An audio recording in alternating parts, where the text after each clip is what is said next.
नमस्कार दोस्तों, आज के इस वीडियो के अंदर जैसा कि थंबनेल के अंदर आपने देखा है कि हम बात करने वाले हैं डिफरेंट टाइप के जो फ्यूजेज होते हैं उसके बारे में।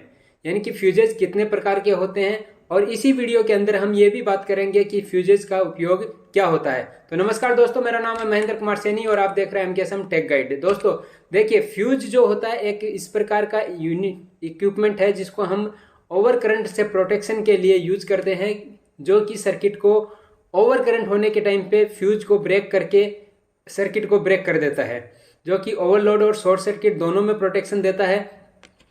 इसके अंदर एक रेजिस्टिव एलिमेंट होता है जिसको बहुत ही सावधानी से चूज किया जाता है ताकि उसका गलनांक जो होता है यानी मेल्टिंग पॉइंट जो होता है ओवर करंट के टाइम पे जो हीट प्रोड्यूस होता है उसके अंदर उस हीट से वो मेल्ट होके सर्किट को ब्रेक कर दे।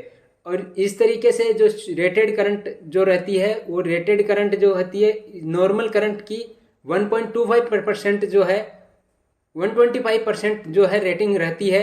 यानी कि हम जैसे मान लो 10 एम्पियर का फ्यूज है तो उसके ऊपर हम मैक्सिमम जो है 12 एम्पियर तक का करंट डाल सकते हैं, उसके बाद में फ्यूज ब्लोन हो जाता है।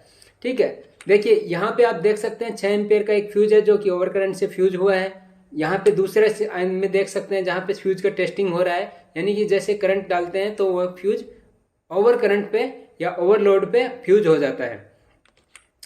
देखिए फ्यूज के जो है ना सिंबल दो स्टैंडर्ड्स हैं, IEEE और IEC।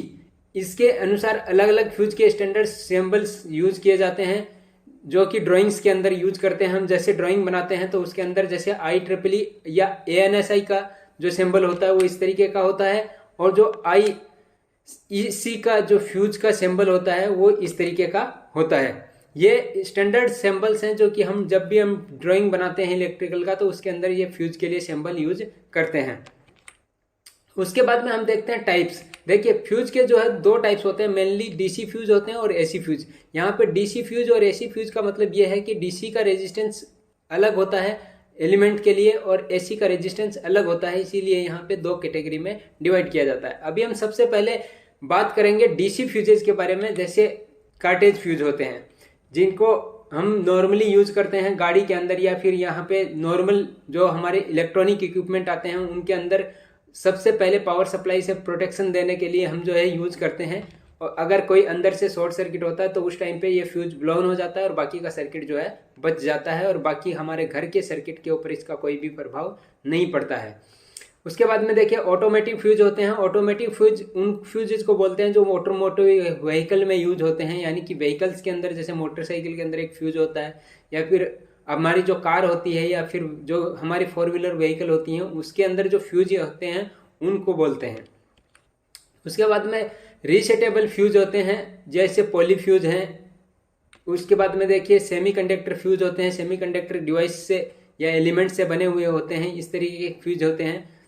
या फिर जैसे ओवर वोल्टेज सप्रेशन फ्यूज होते हैं जिसके अंदर एक बार यूज होता है दोबारा यूज नहीं होता है, ओवर वोल्टेज से प्रोटेक्शन देने के लिए यह फ्यूज यूज किए जाते हैं। उसके बाद में हम देखते हैं AC फ्यूजेज के बारे में। तो AC फ्यूजेज दो टाइप की कैटेगरी में हम डिवाइड करके स्टडी करते हैं, जैसे लो वोल्टेज फ्यूज और हाई वोल्टेज फ्यूज। तो हम सबसे पहले यहाँ पे देखते हैं कि लो वोल्टेज फ्यूज जो होते हैं वो कितने टाइप के होते हैं। देखिए कार्टेज फ्यूज, DC फ्यूज भी आते हैं और AC फ्यूज के अंदर भी हम यूज करते हैं लो वोल्टेज के अंदर। और ड्रॉप आउट फ्यूज होते हैं जो कि लाइन्स को कट आउट करने के लिए, यानी कि बड़ी बड़ी ट्रांसमिशन लाइन्स के अंदर, यानी कि जैसे 440 का लाइन है या फिर हमारा घर का जो लाइन है उसको फ्यूज आउट करने के लिए उसमें ये फ्यूज यूज किए जाते हैं।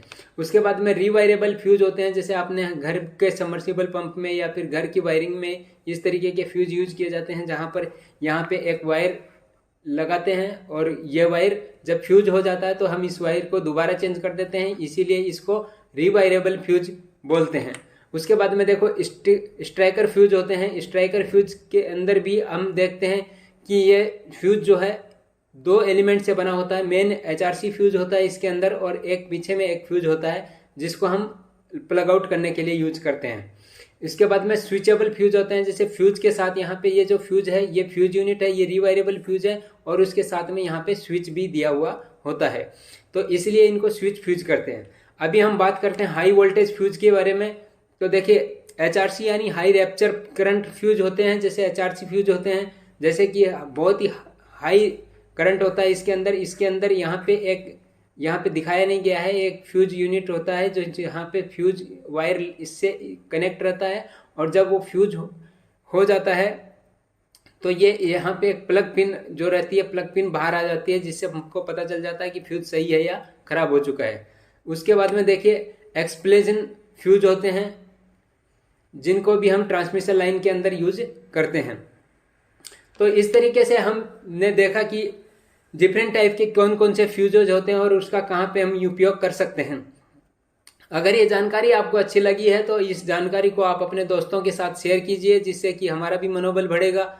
और अगर ऐसे ही और वीडियो की जानकारी चाहिए तो हमारे चैनल को सब्सक्राइब करके बेल आइकन दबा लीजिए, जिससे कि जब भी नया वीडियो डालें तो उसके अंदर आपको नोटिफिकेशन तुरंत मिल जाए।